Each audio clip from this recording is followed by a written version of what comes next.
ఔరంగజేబ్. ఈ మధ్యలో ఎక్కడా విన్నా కూడా ఔరంగజేబ్ని తిట్టుకున్నంత నేను సోషల్ మీడియాలో ఇంకెవరిని తిట్టుకున్న వీడియోస్ కానీ, ఫొటోస్ కానీ, లేకపోతే ఎడిటోరియల్స్ కానీ నేను చూడట్లేదు.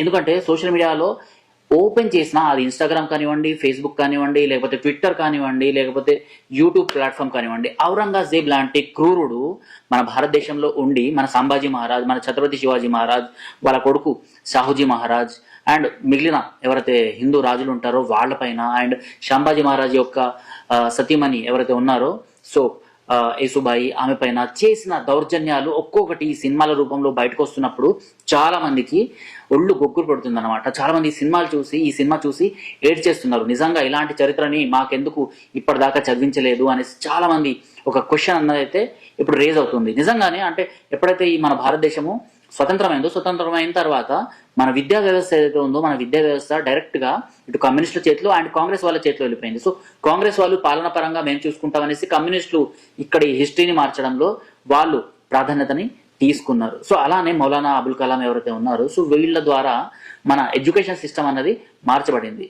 ఔరంగజేబ్ పేర్లు ఎన్నిసార్లు వస్తాయి, అండ్ ఛత్రపతి శివాజీ మహారాజ్, సంభాజీ మహారాజ్, లేకపోతే మన శ్రీకృష్ణ దేవరాయలు, కాకతీయ రాజులు, వీళ్ళ పేర్లు ఎన్నిసార్లు వస్తాయో మీరు ఒక్కసారి గమనించండి. హిస్టరీలో ఏ బుక్ తీసుకున్నా కూడా వీళ్ళ పేర్లే ఉంటాయి. ఇప్పుడు ఔరంగజేబ్ గురించి నేను ఎందుకు మాట్లాడుతున్నా అంటే, మనం కంపల్సరీ చూడాల్సిన సినిమాల్లో ఈ సంభాజీ మహారాజ్ అనేసి ఛావా ఏదైతే సినిమా వచ్చిందో ఆయన సినిమా, సో ఇది మాత్రం కంపల్సరీ చూడాలి. ప్రతిదీ మనం హిస్టరీ బుక్స్ నుంచి తెలుసుకుందామంటే హిస్టరీ బుక్స్ ని మోల్డ్ చేసేసిన తర్వాత దాన్ని ఏది నమ్మాలి ఏది నమ్మకూడదు అనేసి ఇప్పుడున్న జనరేషన్ కి నిజంగా అసలు ఏం జరిగింది అని కళ్ళకు కట్టినట్టు ఈ సినిమాని చూపెట్టారు.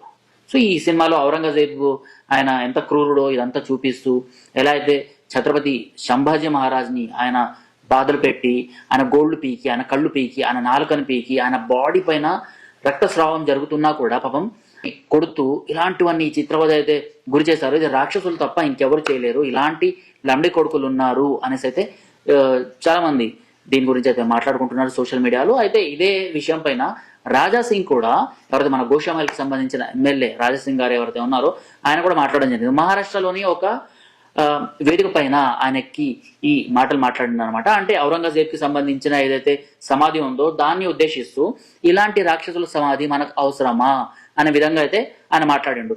ఇండైరెక్ట్ గా కాదు, రాజాసింగ్ గారు ఏది మాట్లాడినా చాలా డైరెక్ట్ గా మాట్లాడతారు. సో అందులో భాగంగా ఈయన డైరెక్ట్ గా ఏదైతే ఔరంగాబాద్ అన్న పేరుని మనం మార్చేసి సంభాజీ నగర్ అని పెట్టుకున్నామో, ఇప్పుడు అలానే ఇదే సంభాజీ నగర్ లో ఉన్న ఔరంగజేబ్ కి సంబంధించిన సమాధిని కొంతమంది అక్కడికి వెళ్ళి మొక్కుతున్నారు. కొంతమంది అంటే నా బామ్మర్దులు అనేసి ఈయన ఎవరికైతే చెప్పుకొని వస్తుంటాడో ఈ ఓవైసీ బ్రదర్స్, వాళ్ళు వెళ్ళి అక్కడ ప్రార్థనలు ఇవన్నీ చేస్తున్నారు. సో ఇవన్నీ స్టాప్ అవ్వాలి, అంటే ఇలాంటి రాక్షసుల్ని తర్వాత వీళ్ళు హీరోల్లాగా చిత్రీకరిస్తారు అనేసి. సో ఇలాంటి ఏవైతే వీళ్ళ దర్గాల్ని చేసేస్తున్నారు కదా, ఇలాంటి రాక్షసుల వాళ్ళ దర్గాల్ని చేసేస్తున్నారు కదా, సో ఆ సమాధుల్ని మొత్తం పెకిలించి పాడేయాల్సిన అవసరం ఉంది అనేసి అయితే ఇక్కడ రాజాసింగ్ ఓపెన్ స్టేట్మెంట్ ఇచ్చిండు. అండ్ ఇంతకుముందు ఓవైసీ, పెద్ద ఓవైసీ, చిన్న ఓవైసీ ఎవరైనా కావచ్చు, మహారాష్ట్రకు వెళ్ళిన ప్రతిసారి, లాస్ట్ టైం అక్బరుద్దీన్ ఓవైసీ అక్కడికి వెళ్ళినప్పుడు ఈ ఔరంగజేబ్ సమాధిని సందర్శించి అక్కడ పువ్వులు అక్కడ పెట్టడము, ఇవన్నీ కొన్ని వీడియోస్ ఫొటోస్ అయితే చాలా వైరల్ అయినాయి అనమాట. అంటే ఎవరిని నమ్మాలి, ఎవరిని నమ్మకూడదు, ఎవరు ఆరాధ్య దైవము, ఎవరు ఆరాధ్య దైవం కాదు అన్నది కూడా వీళ్ళు పక్కన పెట్టేసి మన భారతదేశపు రాజులు, మన భారతదేశపు చరిత్రల్లో మన దేవుళ్ళు ఎవరైతే ఉన్నారో వాళ్ళకి అగేన్స్ట్ గా, మన టెంపుల్స్ ని కూల్చేసిన ఈ రాక్షసులు ఎవరైతే ఉన్నారో వాళ్ళని పొగుడుతూ ఇలాంటివన్నీ ఓట్ బ్యాంకింగ్ రాజకీయాలు చేస్తూ వీళ్ళు వచ్చి పెద్ద ఓవైసీ ఎవరైతే ఉన్నారో అసదుద్దీన్ ఓవైసీ, ఆయన కూడా ఔరంగాబాద్, సంభాజీనగర్ అటు సైడ్ వెళ్ళినప్పుడు ప్రతిసారి 15 మినిట్ ఏ కర్దెంగే ఓ కర్దెంగే అనేసి డైలాగ్స్ వేసేటోడు. ఇప్పుడు ఏంటంటే ఇప్పుడు ఆయన కొంచెం మాట మార్చి ఛత్రపతి శివాజీ మహారాజ్ అంటే మాకు గౌరవం ఉంది,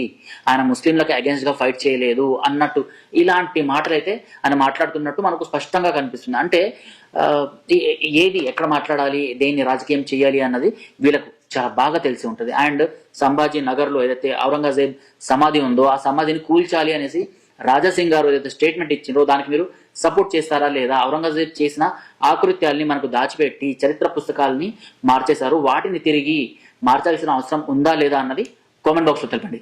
జై హింద్, జై భారత్.